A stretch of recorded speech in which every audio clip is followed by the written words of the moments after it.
we no longer have a relationship with Europe. We have a relationship with Romania, we have a relationship with France. There is no Europe to have a relationship with. Yes, the gentleman in the fourth row over here. Excuse me. By the way, I'm a subscriber. Thank you. Is Islamic extremism really the major threat to the United States, and will it die on its own, or will it keep growing? It is a problem to the United States. It is not an existential threat. It has to be dealt with, but it has to be dealt with proportionately. We have other foreign policy interests. So, the primordial interest of the United States, over which for a century we have fought wars, the First, Second Cold War, has been the relationship between Germany and Russia, because united they are the only force that could threaten us, and to make sure that that doesn't happen. If you're a Ukrainian, is essentially reach out to the only country that will help you, which is the United States. Last week, 10 days ago, General Hodges, Commander U.S. Army Europe, visited Ukraine. He announced that U.S. trainers would now officially be coming, not just unofficially coming. He actually pinned medals on Ukrainian fighters, which by protocol of the military is not the way. Foreigners don't get to pin on, medals, but he did, showing that this was his army.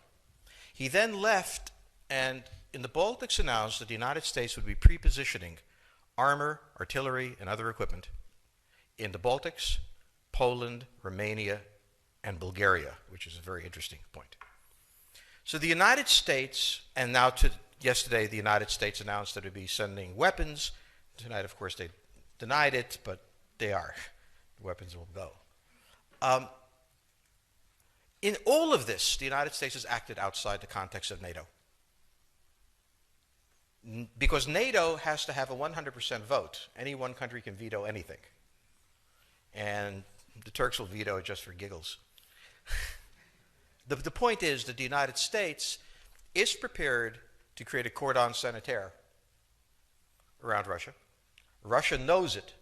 Russia believes that the United States intends to break the Russian Federation.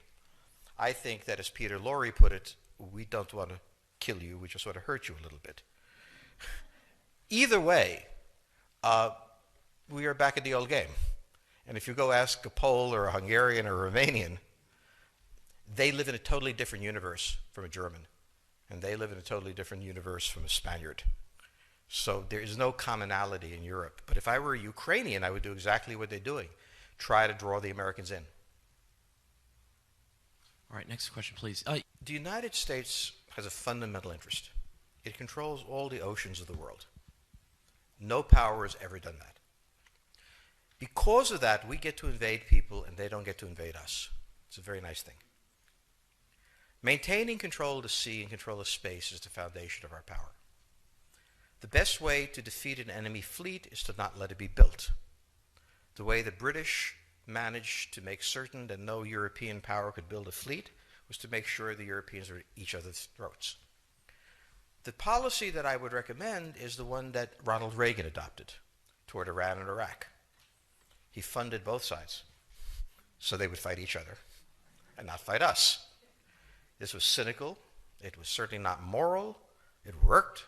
And this is the point. The United States cannot occupy Eurasia.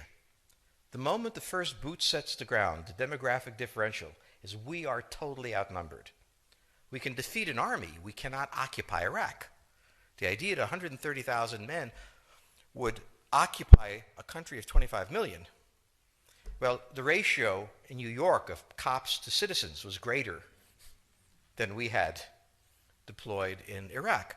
So we don't have the ability to go across, but we do have the ability to, first, support various contending powers so they concentrate in themselves with political support, some economic support, military support, advisors, and in extremis, do what we did in Japan, in Vietnam, in Iraq, and in Afghanistan, spoiling attacks. The spoiling attack is not intended to defeat the enemy. It's intended to throw him off balance. What we did in each of these wars, in Afghanistan, for example, is we threw Al-Qaeda off balance. The problem we have, since we're young and stupid, is that having thrown them off balance, instead of saying, okay, job well done, let's go home, we said, well, that was easy. Why don't we build a democracy here? This was the moment of dementia that came in. The answer, therefore, is the United States cannot constantly be intervening throughout Eurasia. It must be selectively intervening and very rarely. That is the extreme moment. We cannot, as the first step, send American troops. And when we send American troops, we have to clearly understand what the mission is, limit it to that, and not develop all sorts of psychotic fantasies. So hopefully we've learned that this time. It takes a while for kids to learn lessons. But I think you're absolutely right. We cannot, as an empire, do that. Britain didn't occupy India. It took various Indian states and turned them against each other and provided some British officers for an Indian army. The Romans did not send vast armies out there. It placed kings like, various kings it created under the emperor, and those kings were responsible for maintaining the peace. Pontius Pilate was an example. So empires that are directly governed by the empire, like the Nazi Empire, fail. No one has that much power. You have to have a level of cleverness. However, our problem is not yet that. It is actually admitting that we have an empire. So we haven't even gotten to that point where we don't think we can kind of go home and it'll be over and done. And so we're not even ready for chapter 3 of the book. Next question, please. Yes, the gentleman right here in the fourth row.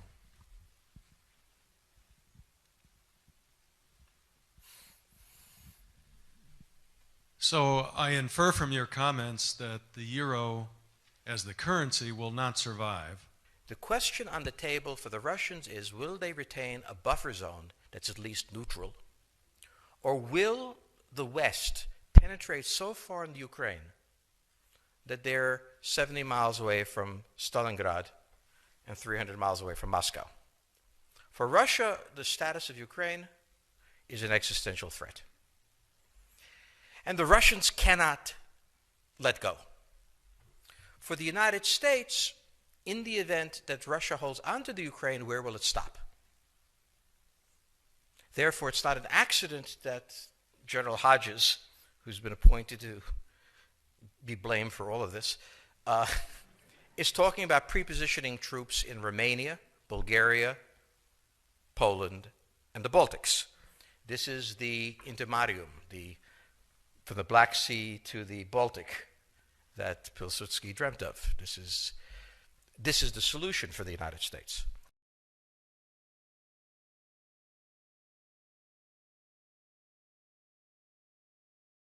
The issue to which we don't have the answer is, what will Germany do? So the real wild card in Europe is that as the United States builds this cordon sanitaire, not in Ukraine, but to the west, and the Russians try to figure out how to leverage the Ukrainians out, we don't know the German position. Germany is in a very peculiar position. Its former Chancellor, Gerhard Schroeder, is on the board of Gazprom. They have a very complex relationship to the Russians. The Germans themselves don't know what to do. They must export. The Russians can't take up the export. On the other hand, if they lose the free trade zone, they need to build something different. For the United States, the primordial fear is Russian capital, Russian technology, German technology and German capital, Russian natural resources, Russian manpower, as the only combination that has for centuries scared the hell out of the United States. So how does this play out? Well, the U.S. has already put its cards on the table. It is the line from the Baltics to the Black Sea.